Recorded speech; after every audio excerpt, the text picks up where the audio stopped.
here we are, a week of March 29th to April 4th. So the last week of the month, always see an increase in activity as far as closings go. We'll get to that in a minute. But listings, over 1,000 last week. And right now, over the last 4 to 6 weeks, we've had listings pretty close or at or above or pretty close to 1,000 a week.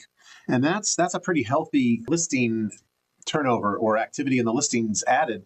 Having 1,000 a week or on average about 4,000 or so a month is a great number. That's kind of upper ranges. So definitely seller activity is still good as we move through high season comparative to last year at this same time. Last week, 782 single-family residences of that 1,016. Median list price was $525,000, which is a little bit lighter than it's been the previous weeks. But, listings are right around that 530 to 540 as a new list price for single-family houses. And with a median sales price down around 480, there's still that big gap between list prices and the list prices of the homes that are actually selling. 560 units under contract. A little bit of a concern because that's the second week now in a row that it's fallen under 600 after we had 6 or 7 weeks of 600 plus units going under contract every week.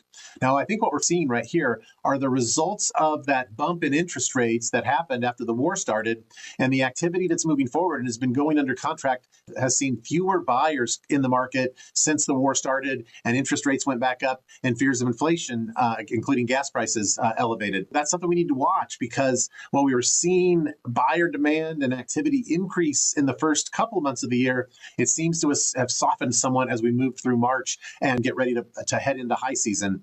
The median list price of the homes that did go under contract last week was $500,000 for the median list price of the homes going under contract. So that's something to watch as we go forward. There's a little bit of mixed information there. Sold units up. But it was the last week of the month. That's something that we experience every last week of the month. We see a spike in sold units, 698 to be exact last week, with a median sales price of the single-family residence being $493,000 after last week dipping to $471.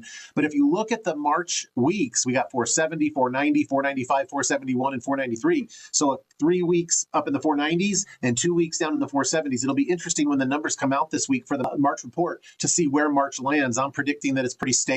Well, I did go back, interestingly, through the first 3 months of the year and tabulate how many sold units were there in the first 3 months of 2025 versus the first 3 months of 2026.